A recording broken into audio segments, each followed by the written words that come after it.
Hello friends, கோதுமை ரவா புட்டு எவ்வாறு செய்யலாம் என்பதை பார்க்கலாம். இன்றைக்கி எங்களுக்கு மார்னிங் பிரேக்ஃபாஸ்ட்டாக நான் கோதுமை ரவா புட்டு தான் செஞ்சுருக்கேன். சூப்பராக இருந்து, ரொம்ப டேஸ்ட்டாக இருந்து, அதனால தான் உங்களுக்கு இந்த வீடியோ கொடுக்குறேன். இங்கே பாருங்கள், அந்த கோதுமை ரவா புட்டு செய்வதற்கு தேங்காய் சிரட்டையும் யூஸ் பண்ணேன், புட்டு குழலும் யூஸ் பண்ணி செஞ்சுருக்கேன். நீங்கள் புட்டு குழல் இல்லைன்னா தேங்காய் சிரட்டை அந்த மூடி வைத்து செஞ்சால் சூப்பராக இருக்கும். அதில் செய்யும்போது ரொம்ப டேஸ்ட்டாக இருக்கும். புட்டு பாருங்கள் எவ்வளோ சூப்பராக வந்திருக்கு. இது வீட்டிலையே செஞ்ச ரவா, முழு கோதுமை வாங்கி கழுகி வேக வைத்து ரவாவாக உடைத்து வைத்திருக்கக்கூடிய ரவை தான். சூப்பராக ரொம்ப டேஸ்ட்டாக இருக்கும். பாருங்கள், தேவையான அளவு ரவை எடுத்து அதில் கொஞ்சம் உப்பு, தேங்காய் துருவல், தண்ணீர் தெளித்து நன்றாக மிக்ஸ் பண்ணி 20 மினிட்ஸ் ஊற வைக்க வேண்டும். 20 மினிட்ஸ் ஊறினா தான் இந்த ரவா ரொம்ப சாஃப்டாகும். எவ்வளவு அதிகமாக தேங்காய் துருவல் போடுறோமோ ரொம்ப அதுக்கேற்றபடி சுவையும் அதிகமாக இருக்கும். நம்ம உடம்புக்கும் ரொம்ப நல்லது. இதை நீராவியில் வேக வைக்கிற ஃபுட்டு சூப்பராக இருக்கும், ரொம்ப டேஸ்ட்டாக இருக்கும். 20 மினிட்ஸ் அதை மூடி வைக்கலாம். 20 மினிட்ஸ் கழித்து எடுத்து பார்க்கும்போது எவ்வளோ சாஃப்டாக இருக்குது பாருங்கள். குக்கரை எடுத்துக்க வேண்டும். சிரட்டையில் புட்டு செய்யும்போது குக்கரில் வைத்து செய்யலாம். குக்கரில் தண்ணி வைத்து கொதித்ததும் இந்த புட்டு மாவை சிரட்டையில் அள்ளி அந்த விசில் வருகிற பகுதி, இந்த வெயிட் போடுற பகுதியில் நம்ம இந்த சிரட்டையை வைத்து வேக வைக்க வேண்டும்.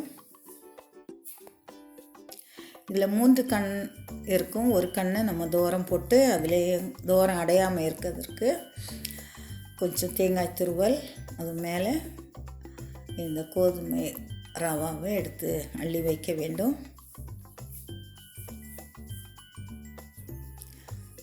5 மினிட்ஸ் ஆவி வர வேண்டும், நல்லா வேக வேண்டும். நல்லா வெந்தால் தான் சூப்பராக டேஸ்ட்டாக இருக்கும்.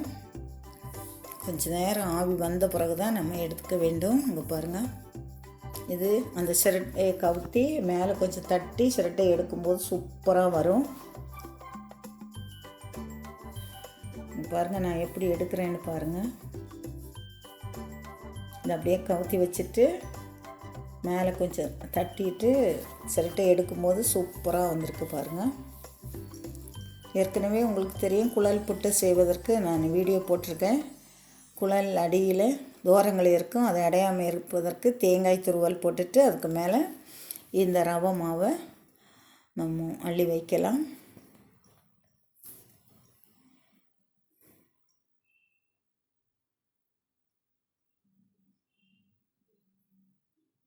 இந்த குழல் புட்டு குழல் இல்லாதவங்க சிரட்டையிலே செஞ்சு புட்டு செய்யலாம்.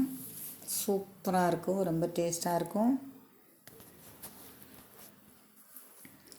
இது சாப்பிட்றதுக்கு வாழைப்பழம் யூஸ் பண்ணியிருக்கேன். குழந்தைகளுக்கு சுகர் ஆட் பண்ணி கொடுக்கலாம். மட்டன் குழம்பு, சிக்கன் குழம்பு ஆர் கடலை குழம்பு இருந்தால் கூட இதில் ஊற்றி சாப்பிடலாம். ரொம்ப டேஸ்ட்டாக இருக்கும். ஹெல்த்தியான ஒரு பிரேக்ஃபாஸ்ட். இது சாப்பிட்டு ஒரு டீயும் சாப்பிடும்போது ரொம்ப சூப்பராக இருக்கும். நீங்களும் இதை செஞ்சு பாருங்கள். செஞ்சு பார்த்துட்டு உங்கள் கமெண்ட்ஸை சொல்லுங்கள். பிடித்ததுன்னா லைக் பண்ணுங்கள், ஃப்ரெண்ட்ஸுக்கு ஷேர் பண்ணுங்கள், சப்ஸ்கிரைப் பண்ணுங்கள். தேங்க்யூ. God bless you. இதில் பாதி, ஒரு சின்ன வாழைப்பழத்தில் பாதி வாழைப்பழம் இருந்தாலே போதும். அது இப்போ செஞ்சு சூப்பராக சாப்பிடலாம். ரொம்ப டேஸ்ட்டாக இருக்கும். நானும் மகளும் வாழைப்பழம் போட்டு செஞ்சு தான் சாப்பிட்றோம்.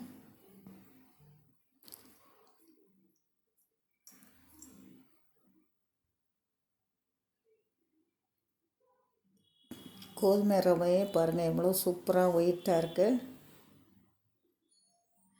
தேங்க்யூ. God bless you.